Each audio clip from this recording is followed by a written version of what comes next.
और अब आपको चिड़ियों का एक वीडियो दिखाते हैं जो आपके दिल को जरूर छू लेगा। क्या है उस वीडियो में, देखिए। जानवरों से प्यार और मस्ती इन दिनों काफी चर्चाओं में है। हर तरफ सोशल मीडिया पर ऐसे वीडियो सामने आ रहे हैं। ऐसा ही एक और वीडियो आया जिसमें पेड़ पर एक दो नहीं बल्कि 6 चिड़िया हैं और सामने खड़ा शख्स उन चिड़ियों को प्यार करने में लगा हुआ है। चिड़िया को कंबल उड़ाए हुए वो शख्स उन्हें एक एक कर चूम रहा है। जैसे ही वो शख्स उन्हें प्यार करता है, वो चिड़िया भी मानो जैसे कुछ कहना चाहती हो। इसके बाद आगे वो शख्स चिड़िया के साथ थोड़ी सी मस्ती भी करता है।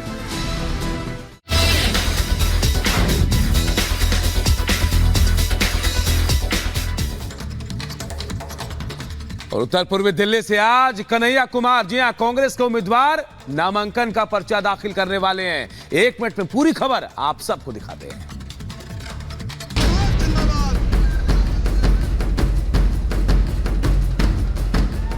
उत्तर पूर्वी दिल्ली लोकसभा क्षेत्र में कांग्रेस पार्टी के उम्मीदवार कन्हैया कुमार आज अपना नामांकन करेंगे। सुबह 10 बजे कन्हैया कुमार की नामांकन रैली की तैयारी है। आज नामांकन की आखिरी तारीख है। कन्हैया कुमार का मुकाबला बीजेपी के दिग्गज नेता मनोज तिवारी से है। मनोज तिवारी ने पहले ही अपना नामांकन दाखिल कर दिया है। मनोज तिवारी ने एनडीए उम्मीदवार पर करारा प्रहार करते हुए कहा कि चुनाव में ऐसे लोगों की जमानत जब्त हो जाएगी। मनोज तिवारी उत्तर पूर्वी दिल्ली से सांसद है और 2014 और 19 में इस सीट से जीत दर्ज कर चुके हैं।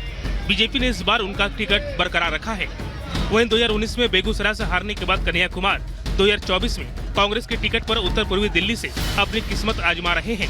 दिल्ली में पहली बार आम आदमी पार्टी और कांग्रेस एक साथ लोकसभा का चुनाव लड़ रही है। दोनों के बीच तय हुआ है कि आम आदमी पार्टी 4 सीट और कांग्रेस 3 सीट पर चुनाव लड़ेगी। दोनों ही उम्मीदवार अपनी अपनी जीत के दावे कर रहे हैं और जोरदार प्रचार का दौर जारी है। Bureau report, Republic Bharat.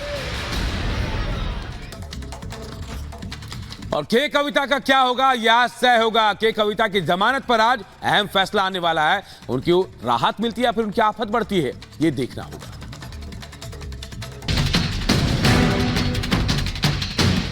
Delhi शराब घोटाला मामले में गिरफ्तार बीआरएस नेता के कविता की जमानत याचिका पर राउज एवेन्यू कोर्ट आज फैसला सुनाएगा। के कविता ने सीबीआई और ईडी दोनों जांच एजेंसियों की ओर से दर्ज केस में जमानत की मांग की है।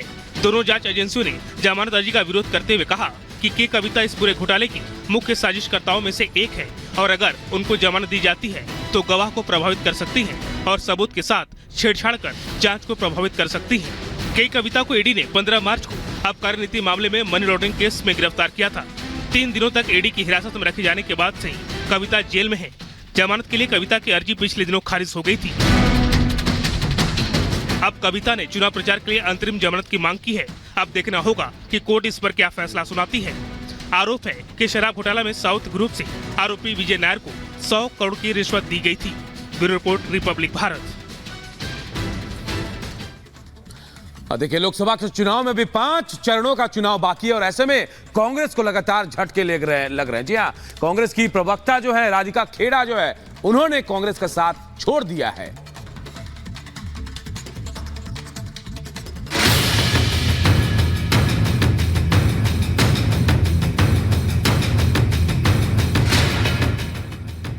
हम राम जी के दर्शन करके आए और न्याय देने से हमें इनकार कर दिया जाता है। मैंने कुछ सत्य देश के सामने रखा और पूरी कांग्रेस और इंडी गठबंधन में ऐसी भगदड़ मची है, ऐसी भगदड़ मची है। कांग्रेस में चलाचली की बेला खत्म होने का नाम ही नहीं ले रही है। चुनाव के बीच पार्टी में भगदड़ के हालात यहां तक आ पहुंचे हैं कि पार्टी इसकी वजह समझे उससे पहले हाथ का साथ छोड़ने वालों में एक और नाम जुड़ जाता है।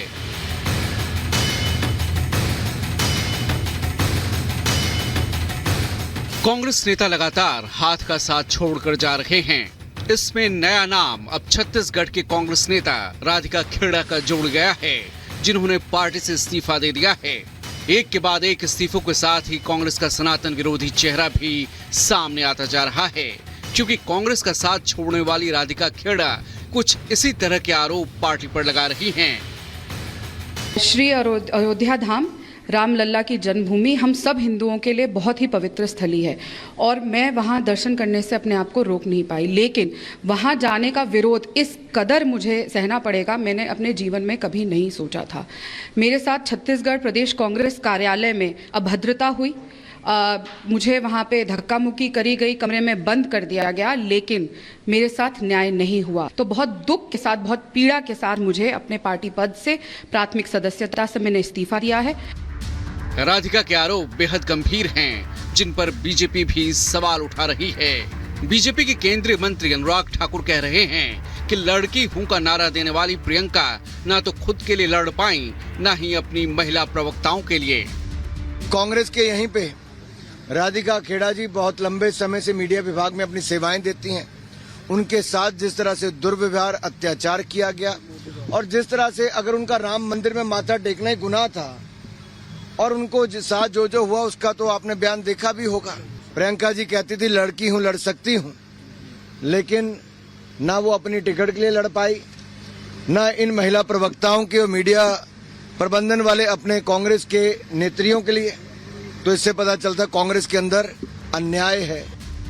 राधिका खेड़ा ही नहीं, कांग्रेस में कई नेता ऐसे हैं जिन्हें अपमान वाली सियासत कांग्रेस से विरासत में मिली है। सुप्रिया श्रीनेत, रणदीप सुरजेवाला जैसे नेता ये जाहिर कर चुके हैं, लेकिन 24 के चुनावी रण के बीच कांग्रेस में भगदड़ ऐसी मची है कि मानो कांग्रेस डूबता जहाज हो गई है। पूरब से पश्चिम तक पार्टी को एक के बाद एक कई झटके लगे हैं। बिहार में कांग्रेस के पूर्व अध्यक्ष अनिल शर्मा ने पार्टी छोड़ी। इसके बाद महाराष्ट्र में संजय निरुपम ने कांग्रेस को टाटा बाय बाय कर दिया। कारवां आगे बढ़ा और हरियाणा पहुंचा, जहां बॉक्सर विजेंद्र सिंह ने भी पार्टी का दामन छोड़ दिया। अभी हाल की बात करें तो प्रवक्ता गौरव वल्लभ, रोहन गुप्ता और अरविंदर सिंह लवली जैसे कई नेता कांग्रेस का हाथ छोड़ चुके हैं। ये तो चुनिंदा नाम हैं। कांग्रेस छोड़कर बीजेपी के साथ ही दूसरे दलों का दामन थामने वालों की फहरिस्त काफी लंबी है, जो पार्टी के सनातन विरोधी चेहरे और श्री राम का अपमान करने का आरोप लगाकर हाथ का साथ छोड़ने पर मजबूर हुए। मेरा एक 1.5 मिनट का भाषण, 90 सेकंड का भाषण, और मैंने कुछ सत्य देश के सामने रखा, और पूरी कांग्रेस और इंडी गठबंधन में ऐसी भगदड़ मची है, ऐसी भगदड़ मची है। अभी 5 चरणों के मतदान बाकी हैं। कांग्रेस खाली होती जा रही है, मानो होड़ लगी हो कि तू चल मैं आया।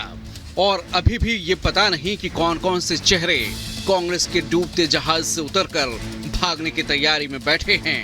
Bureau report, Republic Bharat.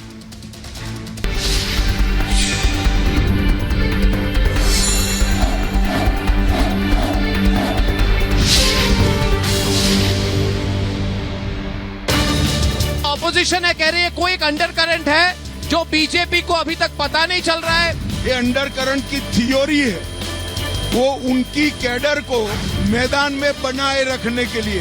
उनके नेता स्वयं मानते हैं कि वो चुनाव हार रहे हैं, इसीलिए सीट बदल बदल कर अलग सीटों पर जाना पड़ता है।